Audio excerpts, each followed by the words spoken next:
Welcome to the Age of Fission radio show with your host, Lonnie Clark, where we remind you that love is greater than fear and happiness is resistance.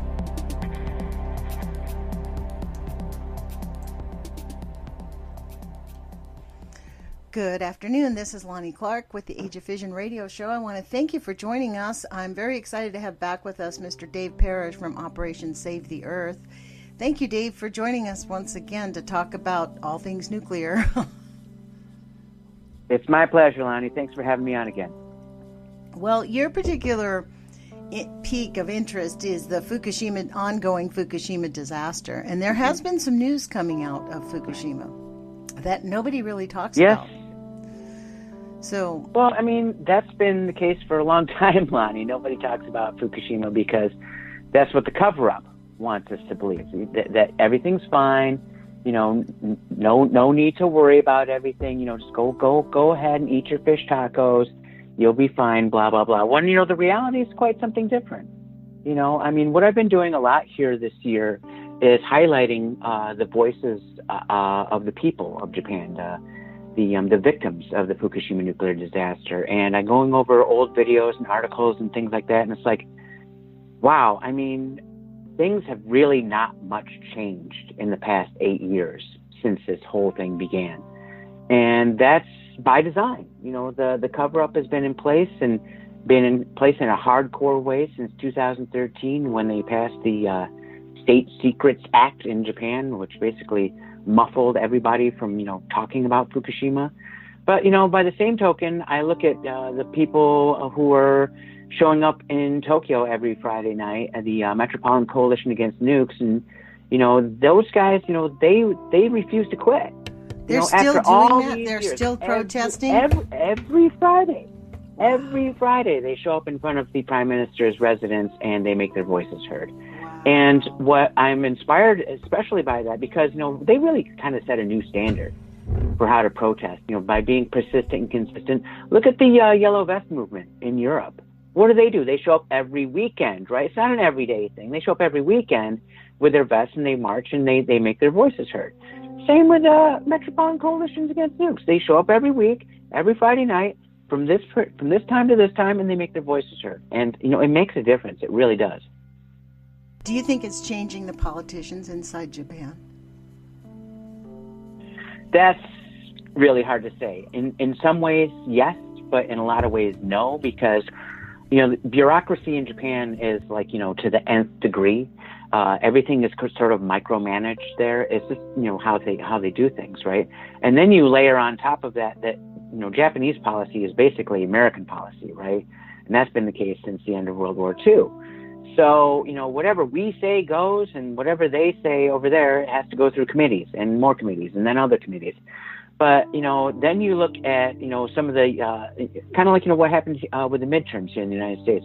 The people in Japan are electing officials into office, both in the lower and upper house of parliament, who are talking about Fukushima, right? And who are trying to affect policy, who are trying to do things that, are kind of like outside what the norm is. So, in some ways, yes, but in a lot of ways, no. But, it's really hard just to pin things down there in Japan because they do things so differently. Well, not only that, but the way that the reporting is like this. You and I talked before the show started about this new article that came out. I found it. Where did I find it? I found it on the Herald Leader, and I just went to DuckDuckGo or Go, and DuckDuckGo. I think that's what it's called. And I just typed in Fukushima, and then I hit news, and this article from the Lexington Herald Leader, it was an AP story by Mari Yamaguchi. The title says, IAEA urges Japan to take ample time in Fukushima cleanup. But the basis of the story is really, they don't have a plan after 8 years. It's beyond comprehension. It's like in the report on a visit by the IAE team to the plant in November, the agency urged the operator, Tokyo Electric Power Company, which we call TEPCO, to secure adequate space and finish plans finished plans for managing highly radioactive fuel. But this, and then the way they report on it was they were saying like the 3 cores have melted, and they're trying to find the condition of the cores. But bottom line, I don't think there is any of that melted fuel. I think it's all gone. What do you think?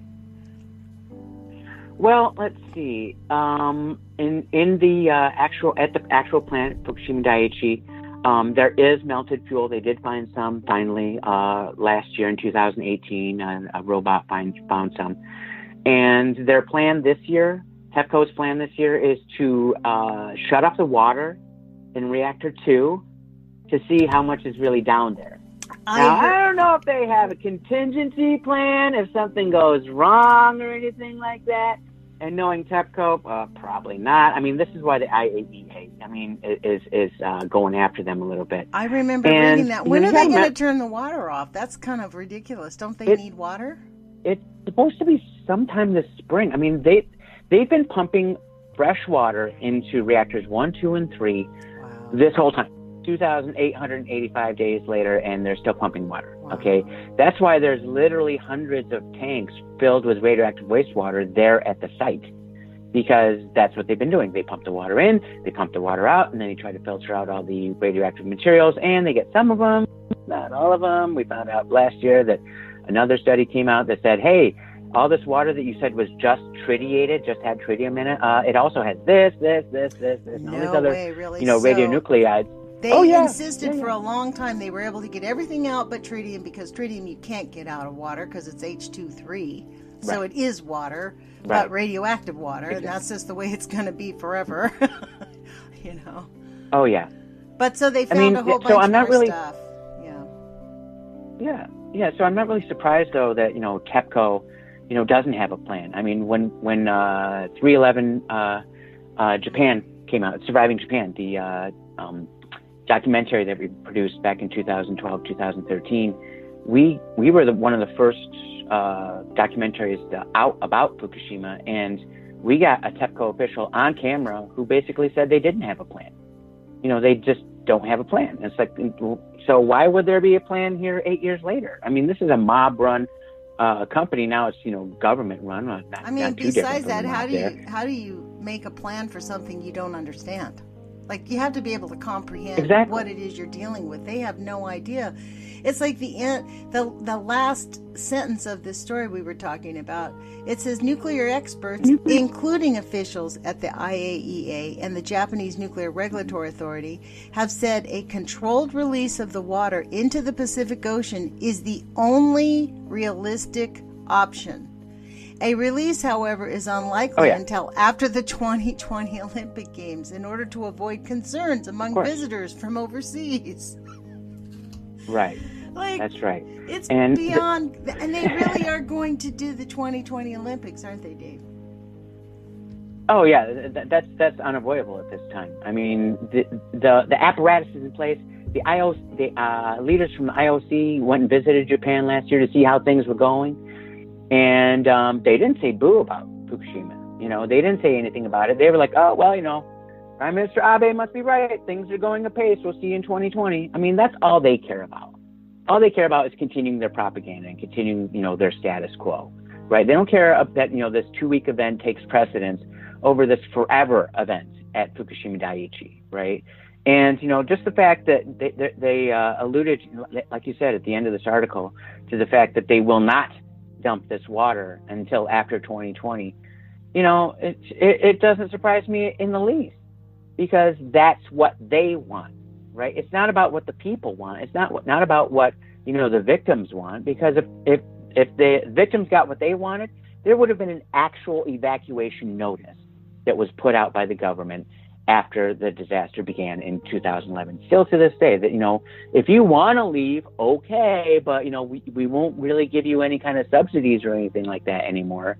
Your property will, just become turned over to the state. And, like we talked about before, Lonnie, that property in Japan, land in Japan, is something that's passed down generation to generation to generation to generation. It's very, very important to the Japanese people. So, when something like this happens, a nuclear disaster where you have to leave the area because it's too radioactive, that has like a doubling effect on those people. It's bad enough you're losing your home, but you're losing your family lot, which has been there for how many hundreds of years, right? Has been maintained by your family for how many hundreds of years, and you have to go someplace else, and then, face, sort of discrimination from people, other people around the country say, oh, you're from Fukushima? Oh, wait, you must be radioactive yourself, right? You're contaminated yourself, right? There's that accusation. A lot of kids, even adults, have had to suffer that in Japan. So, it's really this multiple cascading effect, all for what? All because, whoever was in the Situation Room in Washington, back in 2011, I'm not going to name any names because you know who they are. They said, well, let's not warn the public. Let's, tell everybody, Dave, this just like is I said, the standard continue to procedure, eat fish though. tacos. They can't warn us about one Of course. disaster, because then they'd have to warn us about all the disasters and all the radioactive. Right. And this is the argument of the pro-nukers, is that, look, yes, there is radioactive contamination in the atmosphere and in the water and in the soil, and we're fine. We're perfectly fine. Yeah. That's what they say. Humanity is dealing with it. Yes, we get cancer, but we're learning to live with it. Like, literally, the normalizing of radioactive contamination and even chemical spills, because chemical and nuclear go together, because you use chemicals in nuclear, right? So this is it's the normalizing of. This is why in Fukushima they're making it, I think that's why they picked Japan, to normalize radioactivity, to get people used to being around to it, because you're going to go to this super exciting thing, and then in the back of your mind you cannot help but think about it. I'm serious. It's going to be on everybody's brain there. You're going to all be wondering as you eat that magnificent sushi, should I really be doing this? And yes, we'll do I'm it. sure. And that's how it's kind of like it's grooming. It's like sexual abuse. Libbe Halevi in her book, Yes, I Glow in the Dark, talked about sexual abuse and sort of made a comparison. She's the first person that I ever heard talk about it, because very much like sexual predators, we are not asked, do you want to be involved in this? It is forced upon us. Right. And the lies and the grooming and making people kind of protect their offenders it's part of the crime against humanity of how this industry has been run. Yeah, I 100% agree. You're right, and Libby does talk about that in her book. It's a great analogy that really nobody's done really before. I don't remember reading anybody. I had or talked hearing about anybody it on kind the of radio make that show. comparison before. I made the comparison myself, from my own childhood experiences myself. That's why I read the book. I'm like, oh man, great minds think alike. At least she's like, if you have not, and I'm going to say this to anybody listening to this show, if you have not read Libbe Halevi's book, please read her book. It's well worth it. You can find it anywhere. Yes, I Glow in the Dark. Yes, it's called Yes, I Glow in the Dark. And it is an astoundingly good book about what it means to be a survivor in an accident where you're not part of that community, but you happen to be there, and how that affects you for the rest of your life. I mean, that was the shocking part, right? Was that it's almost as if since nuclear was discovered, Dave, the people in elected office and the scientists have just lost their freaking minds. They have just lost their humanity. Well, I mean, you have to remember the scientific mindset, right? It's you're in pursuit of a goal, right? You want to make, what was a hypothesis into an actual theory, right? And who cares, what the consequences are, right? You are in pursuit of your academic or scientific goal. That's more important than humanity. That's more important than, doing the right thing in some cases, for them at least, right? But, obviously for the rest of us, it's harmful.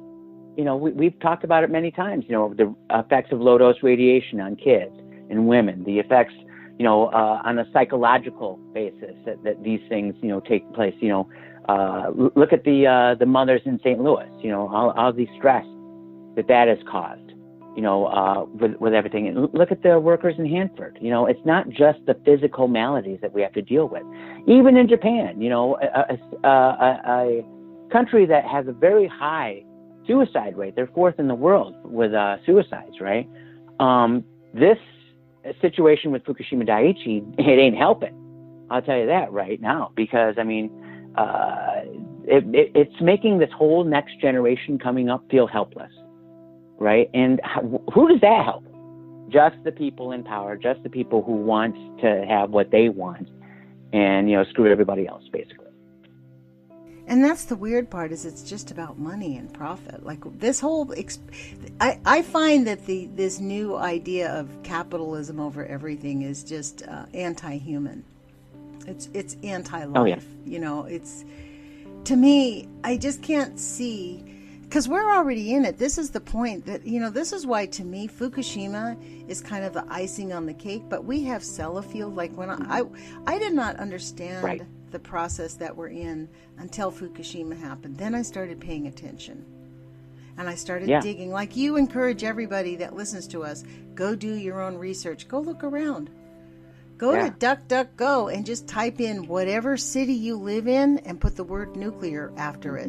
Put nuclear leaks right after that, and you will be shocked at, yeah, you will. Plutonium is plutonium. At 27,400 years, we still have the same amount of plutonium that we had in World War II, in those, how many bombs, 2,000 bombs that they dropped on planet Earth?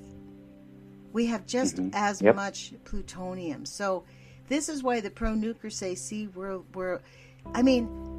are going to need scientists to figure out how to reverse this, because it is it's not like it's a one-time event and we can learn to live with it. How many gallons a day of water are being used just for Fukushima? We know it's hundreds. We know at Sellafield they're releasing 9 million liters of wastewater into the ocean every day, into the, so Hanford, there's these big eyesores. It's almost like we've just punched ourselves in the face with these nuclear plants, and then let's talk about the Santa Susana Field Lab. Oh, you're in Arizona. See, you were telling me before the show that you have a cold and you're sick. I think that's the after effects of radioactive contamination from Santa Susana Field Lab. Everybody that I know, east to west, and on top of it's the season, I think it makes people prone. Now, this is where the nuclear industry gets a big wash, because you can't tell. There's no way to test you. You can be tested for that. It's extremely expensive. So, is your cold low level caused by some type of deficiency from the low level radioactivity, or is it a real bug, or is it a real flu? We don't know, and we don't have that type of science going on here in this country, or anywhere in the world, actually. Well, yeah, I wish I could attribute it to that, but last weekend I was attending several wrestling events here in town. It was a big wrestling weekend here in Phoenix, and I saw your pictures. hanging out with 60,000 people from all across the world, in the confined space. I'm sure that might have had something to do with it. But I remember after the Woolsey fire actually took place, and I knew, once I found out exactly where that was and how close it was to Santa Susana, I was like, better get my Geiger counter out. And sure enough, those days after the Woolsey fire, we were seeing elevated readings here in Arizona. And not like, gross amounts or anything like 1.8 or 20.6 or anything like that. But I was seeing elevate over background for sure. So, and I know it's like, well, that particulate matter is coming west to east, right? Yes. So I was telling everybody that I knew here in town, hey, if you don't have to be outside here for the next couple of days, don't be. Right? Because you're just going to be taking that stuff in. And sure enough, I sheltered in place. And that's what should have happened to the Pacific West Coast after Fukushima happened, right? Everyone from Alaska down to San Diego should have been like, hey, we're going to stay indoors for at least, a few days, while this is going on. Just stay in. But, did our government tell anybody to do that? No. Oh, we were going to cause a panic if we do that. Ooh. Hey, you know what? That panic is one thing. Safety is another, right? In this article that you just said, the Mari Yamaguchi article. I mean, the IAEA, Dale Klein, former NRC chief, was like, hey, it's safety first, right? I mean, even the nuclear bad guys are telling TEPCO, hey, you guys, instead of, doing it fast, do it safe, right? And, now you're telling us to do it safe. Hey, back in 2011, you sure as heck weren't. So. Exactly. Well, because they're discovering that allowing them to just, I think what's happened is, for a long time, TEPCO did not want anybody's help. Remember this? That was one of the big things. They refused to let people in. But now that people have gone to jail there, they don't care. I think that's what the difference is they know, like, whatever. We are already in deep, like, we're so far in over our heads. Mm-hmm. They need help, and they have not allowed help, and that's why it's gotten so bad. That's why the IAEA is saying this, like, dudes. And they understand that, let's be clear, they understand the gravity of the situation. They're not stupid. Of course. They're just not telling us. It's kind of like, I heard Chuck Todd on television last week saying, he was in an interview with Trevor Noah saying something like, well, our job is to explain the facts, and we just felt like for a long time, like if a man was beating his wife, we just said, well, him and his wife were having trouble. And we just considered that like, to me, that is, because we didn't want the public to have it's about them bending people's opinion. And he's like, well, you guys showed us that it's better just to tell the truth. And I'm like, this is a journalist? Like, this is what they're doing with nuclear. They are withholding information. The only person who really tells it like it is up in King 5 up in Seattle. They do excellent reporting. Yeah, Susanna Frame, and do you know the other woman there who writes reports? Anne, I forget her last name. Anne something. I'm drawing a blank also. Anyways. Sorry. But big ups to King. They report on Hanford. They do the work. And they tell the truth about Hanford. But you know why? Because there's Hanford people from the inside who are her connections. And they give her a little ringy-dingies and say, hey, you should know about... They don't tell anything. They just say, hey, I noticed something out there. They get tips to go look. Because the people, again, the people working there want... Like the IAEA, they know that Fukushima is so bad. So they know they need to tell these people. They need to step in. Oh, yeah. And see, that's what I've been saying a lot here this week. Whenever something bad really happens, whether it's a natural disaster or what have you, right? People kind of like have in the back of their minds, oh, well, the government will take care of me. Hey, guess what? That is not the case. Okay? Because if that was the case, the Department of Energy would have done something about Hanford at this point, right? But they haven't. Department of Energy is far too interested in making sure that they're shipping plutonium from South Carolina to Nevada. That's more important to them. Making sure that the nuclear waste is being shipped from point A to point B, and you don't know about it. That's right, and you don't know about it. I was going to say that. They care about what they care about, and us little people, we're on our own. That's right. So it's no wonder that Susanna Frame is getting tips from anonymous insiders, because we're on our own. And if we're on our own, we have got to look out for each other, because Big Daddy government sure ain't going to. And I mean, if that didn't prove itself in 2011 when Obama administration basically wrote off the entire thing, with Fukushima, and then went down to South America for 3 weeks. Unexpectedly. Oh yeah. Hey, like that was. We're just on vacation. See, I was of that population who thought, oh, thank God Barack Obama's our president. I really believed him. Sure. To be honest, when I found out that Barack Obama intentionally misled the public, it actually cracked a little bit of my heart, to be honest. Like, really? Like, I really, I would not even expect George Bush, even though I don't believe in his politics, to have lied to us that severely. Like, I would have expected them to. This is such a grave matter. You don't lie about seriously grave matters, because you have intentionally put into danger every child east of Fukushima, period. They could have said, stay in for a month. Keep your children in for a month. You'll be much healthier if you do. We don't know if it's going to impact you or not, but better safe than sorry. That is the words that should have come out of any president's mouth. And when I realized that, Dave, I that's why I don't mind doing this radio show and talking about it and being real. Because we've got to figure this out. You are right. We are on our own. Right. So we got to take care of each other. Yeah. Absolutely. Absolutely. That's the critical key right there. Because if you go back to that time in 2011, I was like everybody else. When the Fukushima nuclear disaster happens, like, oh, Japan's smart. They got robots for this kind of thing. I'm sure they'll be able to take care of it. I didn't know what the situation was.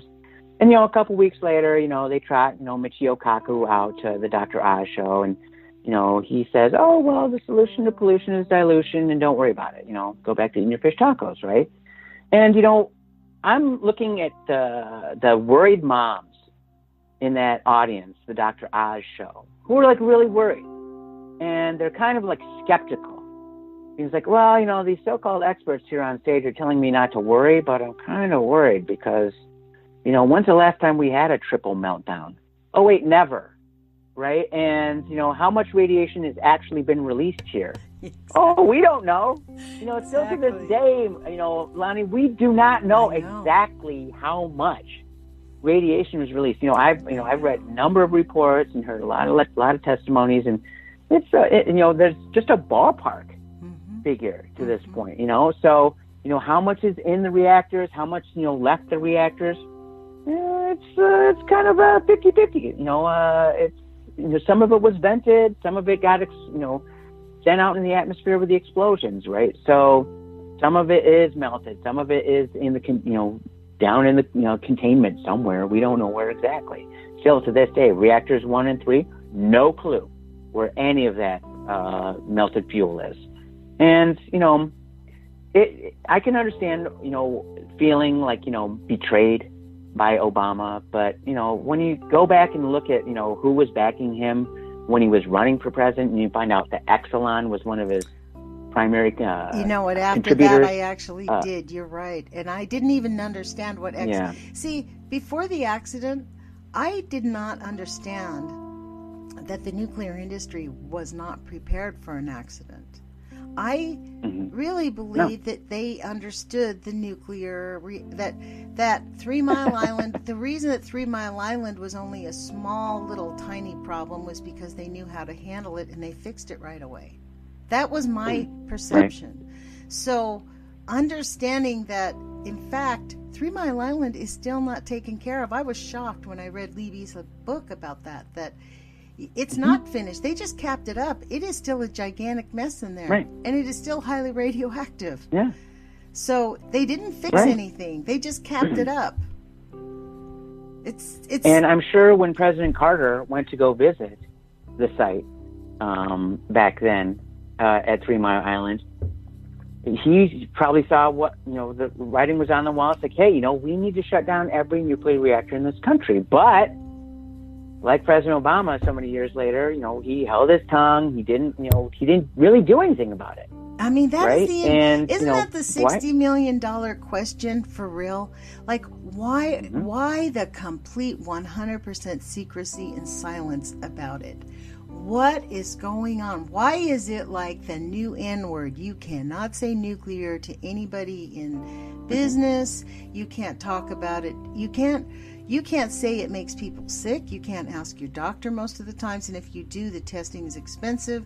They always say no harm to human health. Santa Susana, the fire, Dave, by the way, they found out. Did you listen to Harvey Wasserman's public hearing that they had? That I posted it on my YouTube channel, and it's on EON 3 on YouTube, you guys. It was the whole video of them talking about the Santa Susana Field Lab fire. The address from the fire department was the Santa Susana Field Lab, where it started. Right. So it started where it started. And all 10 of those facilities burnt to the ground. Right. And all that So, Oh, it's safe. Don't worry about it. Plutonium processing Don't shelter labs. in place. Don't. The sodium. That's why it blew up, because of the sodium reactor. Right. That's why when the firemen came in with water, the sodium reactor waste had gone all over the forest, and so they poured water on it, and it just blew up exponentially. Boom! Yep. Again, the nuclear industry, why did they not tell the fire department about that? Like, why did they... Two reasons. The reason one is money. Always money, right? We're talking about a multi-billion, with a B, dollars a year industry, right? Both with builds, operating, and decommissioning, and production of uranium, turning that into plutonium, right? And then the other reason is that quote-unquote safety culture that the nuclear power pro-nukers have, right? Oh, this can't happen, right? You know, it's infinitesimal, the chances, right? Well, if everything's so infinitesimal, then how come we have all of these meltdowns that have taken place through the years, right? How come even the World Health Organization says that by 2050 there's a 50% chance that we're going to have another nuclear meltdown at a plant somewhere, right? I mean, if things are so safe, then why is that the case? Oh, I don't know. That's their answer. I don't know. I'm like, okay, well, that just goes to show, you know, you're blinded by the money. You know, it's just this feedback loop. I just can't believe it's really about the money, because we're talking omnicide. For real. We're not just talking but for genocide. For billions of dollars, they don't care. For billions of dollars, they'll shut up. I mean, why are all the oceanographers quiet about what's going on with the Pacific Ocean and the blob out there, right? That so-called blob of nuclear energy that took place, you know, post Fukushima. Well, right? what's interesting is they called it. Remember, they said that the radioactive wave was going to hit the West Coast by summer of 2015, and then in the spring of summer 15, as it started coming, they named it the blob. That's when it got called the blob. It's no longer radioactive, it's just the blob. Right. Yeah, and you know what? Before then, it was like, oh, well, it's red tide. Right. You know, they were saying that it was, you know, this natural occurring thing for like 2 or 3 years straight. Right? Oh, well, you know, it's just the red tide coming in. Well, you know, that's natural. And then when the sea stars started melting, all the starfish started melting. Oh, well, that's sea star wasting disease. That's, you know, naturally causing. Really? Then how come they're not coming back? Right. And why are the orcas? Why do we have very few orcas? It's a mystery. It's a mystery. So, Dave, this is my thing. Like, we're baffled. There has to be. It can't just be from. I mean, I think it's really because they're of their egos, because they do not have answers. I think that's why they're in such denial, because they, after all these years, they don't have any answers. They don't not know how to handle the waste. The only thing they do know how to do is they know the waste product. Some of it, plutonium, makes really great weapons, and that's what they want. Like, this is about supporting the Star Wars program. I think that's what the nuclear industry is about, because last week or 2 weeks ago, President Trump rolled out the Star Wars. Did you see them saying that it's officially on? Mm-hmm. I mean, they are now. Oh yeah, sure. I mean, Vision for 2020 is on, folks. And it doesn't even matter if Trump gets thrown in jail and we have a new head of state, a new person in there. Right. It's going. It's on. And just like Obama clicked his heels and said, Sieg Heil. Like, that was the thing for me with Obama when this happened at Fukushima. And the continued denial by every elected official who must know the facts. Oh, sure. But, you know, MONEY. You know, that's what's important. They got to keep that thing moving, right? What do you think the industrial part of military-industrial complex comes from? Right. Comes from nuclear, right? And nuclear is money. Nuclear power, money. Right. Nuclear weapons, money. That's all they care about. You know, I'm getting paid. Screw you. President Trump signed a document into law last week, passed by both the House and the Senate, that said the United States is now going to support nuclear energy in our country. Of course. that passed. And so, but the thing is, in a way, I was kind of glad about it because now they're going to own the waste. And that means that they might be able to figure out how to deal with it, because we have to figure this out. Because it's cumulative. Even after you close a nuclear power plant down, like there's an article that it was in the Washington Post yesterday about dismantling a nuclear facility. Where was it? In Virginia. And it's talking about how like they can't make it a museum. It was used for war purposes, but it's so radioactive now, right? So it's this whole thing about they're attempting to normalize radioactivity and sort of raising the levels of what they consider to be acceptable. The down part is humans die from this. They can't really lie about it. I mean, that's been the case for decades now, right? Ever since the atomic age came into being, right? Atoms for peace, right?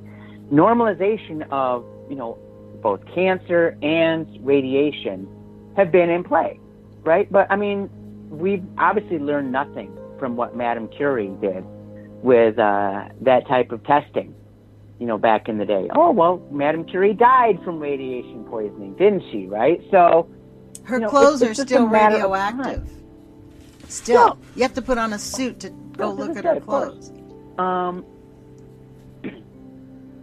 Right. So what do we do with all of this? This is soon we're the going issue, to put on a suit just to go out. So this is the thing. You and I are able to talk about this on an intellectual level and go about our daily lives and pay attention.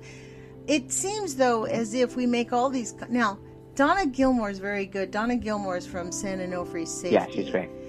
She has reminded me many times, we may not win the whole big picture, but winning the smaller battles... Like, we are making progress. That's the thing. It feels like we're not, like, I interview people on this radio show who are doing different battles all over the country and all over the world, right? Sure. But I honestly, it feels like we're not making progress because the science is stuck under corporate control. Well, I think, that's true to some degree, but I keep saying it over and over, and I hope your listeners really pay attention to this, Lonnie. The next generation coming up, these kids, your grandkids, they are super smart. And if they want to go into the field of science and they see, some of this, some of these monkey shines that are going on out here with tampering and all this other stuff, you can't talk about this, that's not going to fly with them. That is not going to fly with them because they are too hardcore. We raised a whole generation on Star Wars and Harry Potter books. There are going to be little anarchists, little rebels that are going to just take over the world and change everything. So if you, to the oldsters out there, all you pro-nukers who are still listening, hey, guess what? The kids out there, they're going to burn you to the ground. And you either start learning to work with them or learn, because they all got their wands out and they're ready to zap you, man. I'm telling you. Dave. I'm not interested in the war machine. I want us to move towards peace. I hope that our newer generations baffles them, with scientific knowledge and just changes their hearts and minds to actually really embrace. See, I think I really have always come back to this. I really think we need a truth and reconciliation program with the nuclear industry and the chemical industry.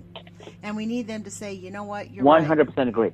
And nobody goes to jail. It's not off with their heads, but they just make restitution by using their valuable knowledge because they know wherever all the bodies are buried. Right? All these people working for these industries, they all know and so do the retired people. So we could put some of them back to work and give them jobs to okay, we're going to go work together to figure out solutions to this and create a whole new industry that is supported by our tax dollars. We need to invest in our country and in the health of our country. And that means not just universal health care, universal education. We need universal science. We need science removed from corporate control where we have true oversight. Yeah. I think that's our solution, and I hope that's where our children go. That's what I think will be our way out. Yeah. The sort of common sense mentality, you combine that with critical thinking and the technology that's available. I'm telling you, that's what this next generation coming up, that's what they're all about. I hope they will. Right. So I'm really, I've pushed all my chips in on this next generation because I know that I'm going to be long dead and gone before the situation at Fukushima Daiichi is taken care of. Right. It's the next generation that's going to have to do the heavy lifting on getting all that done. And they're the super smart ones. They're the ones that are going to be plugged in, and they're going to be able to get it done.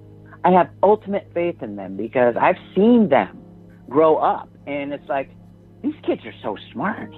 They're way smarter than my generation was, at that age. Why? Because they're plugged in. They have instant access to all this information on the web. Well, and remember back, in 2012, 2013, Lonnie, when, everything about Fukushima was just harmful internet rumor. Oh, you're just crazy talking about that stuff, right?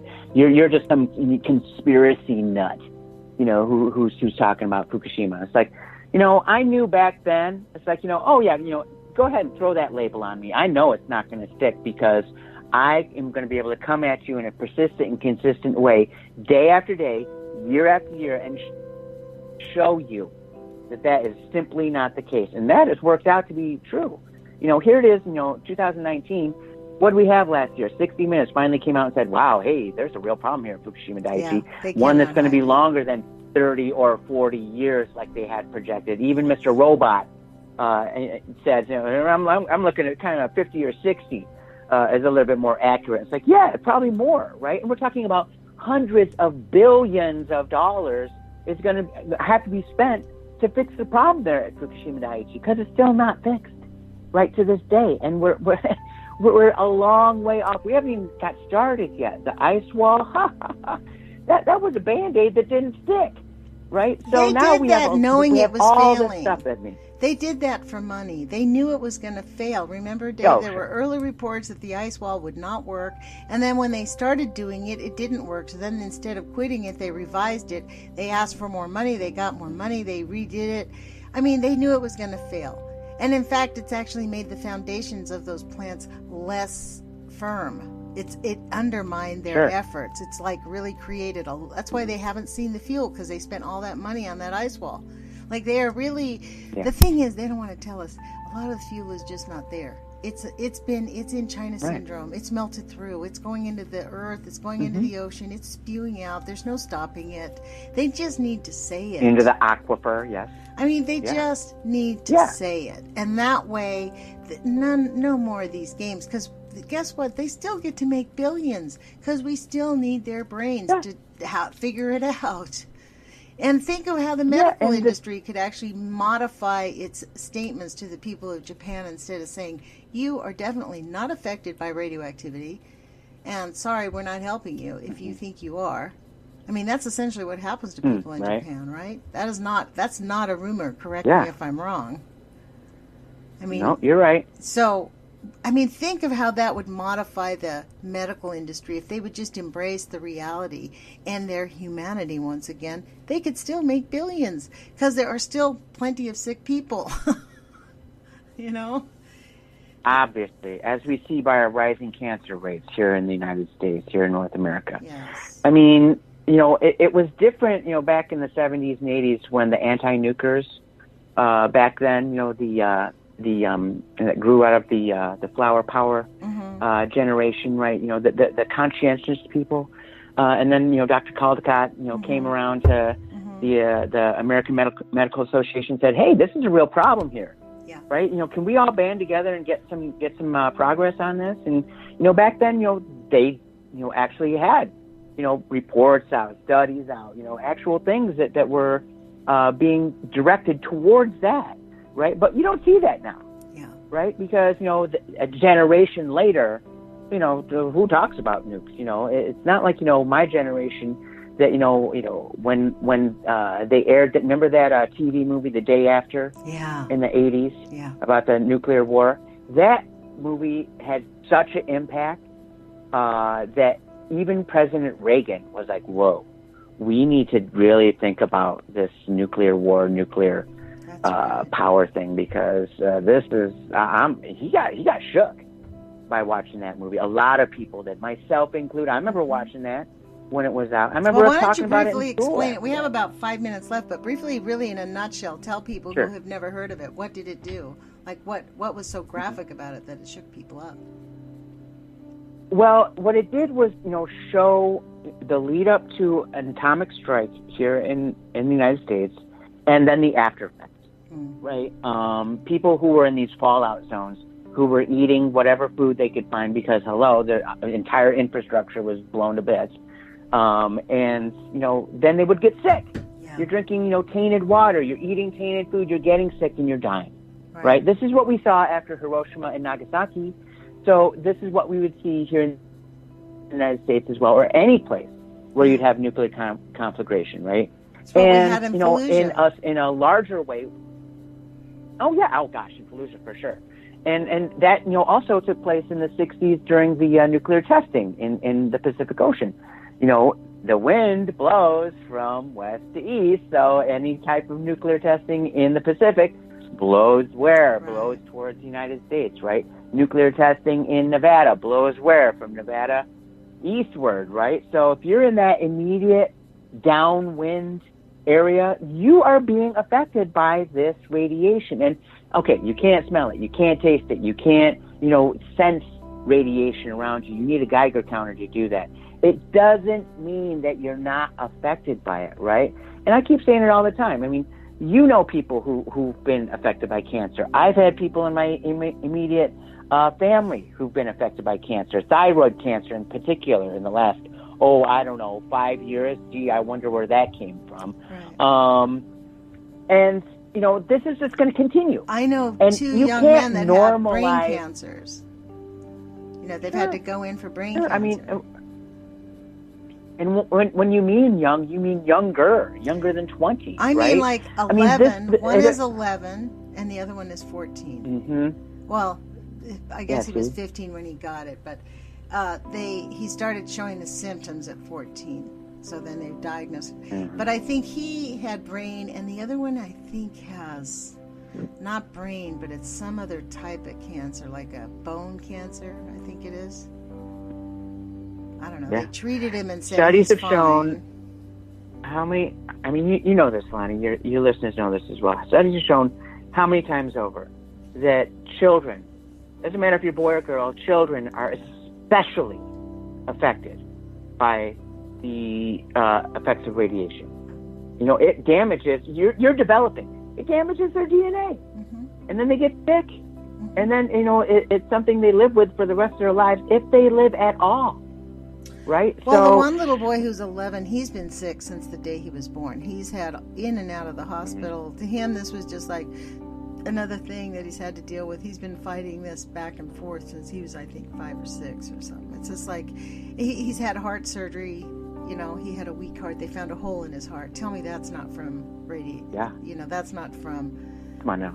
And he does live in Washington State. So it's like, and lives downwind from what? And but actually, I think he lives like near Seattle, downwind from like the submarine sites where the military submarine sites are.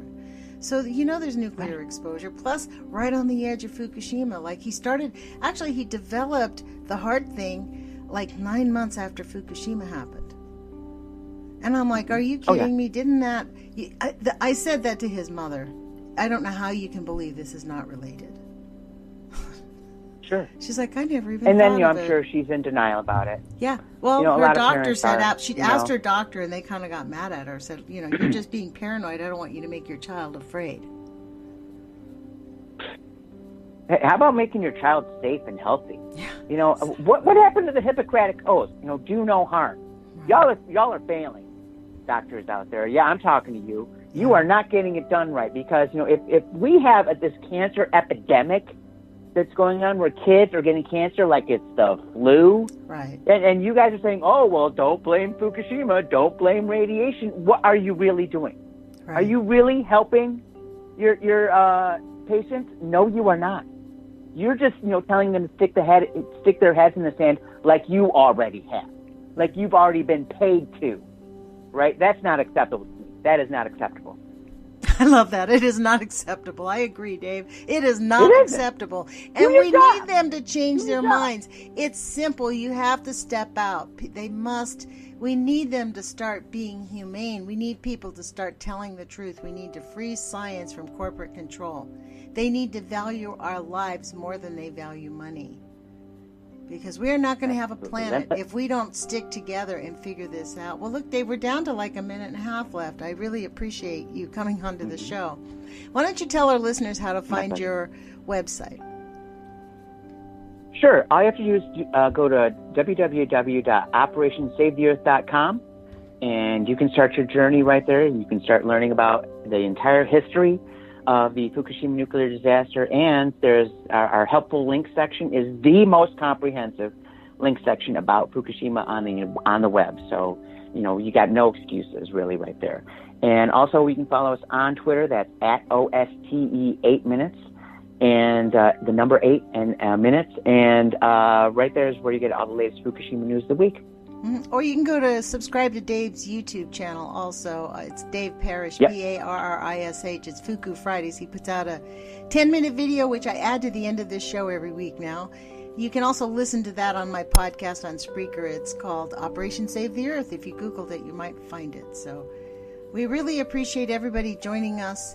Thank you for joining us. Put your courage feet on. Please do your own homework. Please go out and find a cause and get engaged. If it's not this one, make it something else, because there are plenty to put your brains into. We need everyone, all hands on deck, so to speak.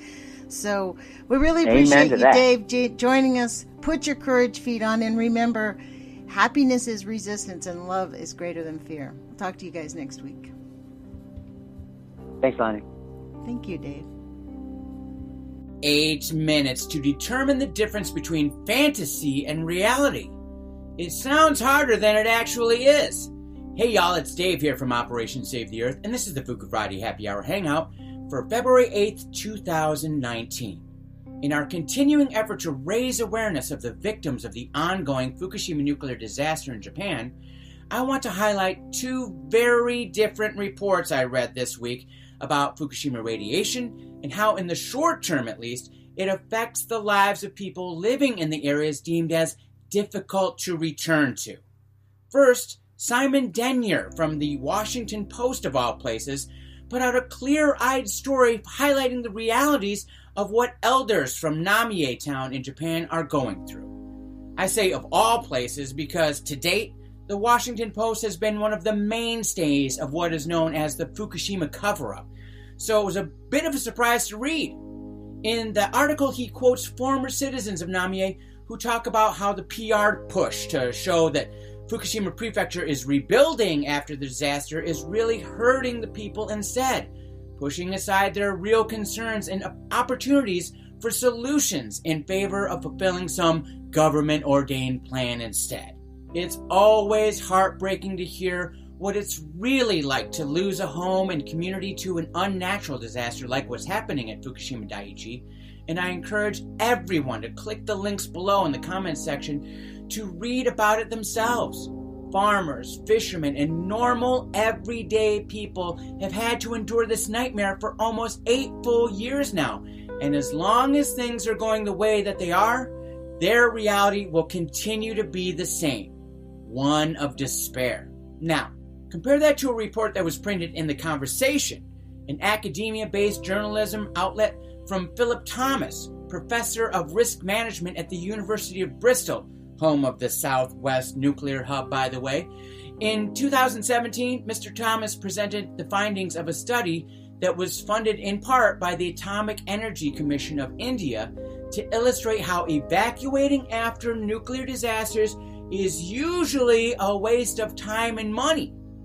In the study, he asserts that because life expectancy isn't affected enough by nuclear exposure in the long term to justify the costs of mass evacuations, all it does is cause stress and psychological damage.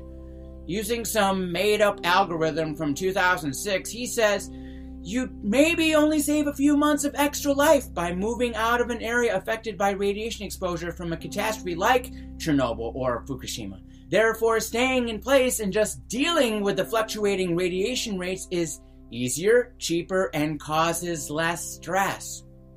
So you may get cancer, but it won't be until you're in your 60s or 70s, and by then, who cares anyways, right? What you talking about, Dudley? One thing that I always like to know about people who make these kinds of assertions is if it's so cool to live in these highly radioactive areas, why don't they just move there themselves? I mean, property values in and around Chernobyl have got to be pretty cheap by now, right? Prove your thesis, Mr. Thomas. Oh, wait. He won't, nor will anyone else with sense, because that's the difference between fantasy and reality. Just because you say it's okay to live there doesn't really make it so now, does it? Just because radiation from Fukushima Daiichi in 2011 probably won't kill every elderly person left in the restricted areas of Japan doesn't mean it won't have major effects on children along the way, as we've proven over and over again. Starting a family in radioactive areas is risk averse, period. So the fantasy says stay in place after a nuclear accident and deal with the relatively low risk consequences, whereas the reality shows that returning home after evacuation is next to impossible, because no one really wants to deal with all the genetic damage that said radiation can cause. Telling people to move back into or downwind of any radioactive resources is pure stupidity. But when that's what you get paid for, what do you expect? See, the Fuku fighters, I can tell you, we expect more. Okay? More compassion, more understanding, and more truth about the real consequences of radiation exposure, and we will continue to illustrate this until everyone can truly grasp the reality of the situation. And how do you do that if you haven't already, Fuku fighters? You start learning. Take step one, educate. Know more about how radiation really works. Low-dose radiation, radiation from Fukushima, radiation from Chernobyl. It's all different, and you need to understand how it affects us in different ways, and you need to take that journey for yourself. Start learning today by going to our website at OperationSaveTheEarth.com and just click on the helpful links section, because everything you need to learn is literally right there, okay? And then when you're ready to get caught up with the rest of us, sign up for our free weekly newsletter by sending me an email at info@OperationSaveTheEarth.com. And then don't forget to follow us on Twitter at OSTE, 8 minutes, all spelled out. That's where you get the latest Fukushima news of the week, guaranteed. Now, it's easy to sit up in an office somewhere playing with your risk model all day compared to having to euthanize a herd of cattle that you've raised since birth because of radiation exposure now, isn't it? Until the so-called academics of the world take a real hard look at things for themselves, we're stuck in PR fantasy land. At least some of those fantasies are being shattered in the mainstream media now, and as we progress forward together, let's hope that we can turn our nuclear nightmare into a thing of the past sooner rather than later. So until next time, this is Dave saying peace and good fortune to everyone. Take care till then. The Age of Fission radio show brings you book readings, pertinent articles, interviews with both activists and victims of nuclear and environmental contamination.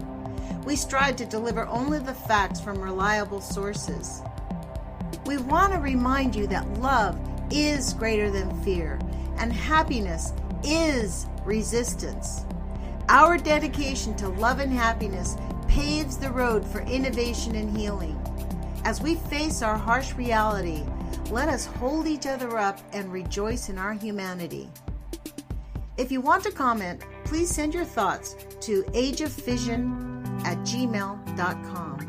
That's AGEOFFISSION @gmail.com. To your host, Lonnie Clark.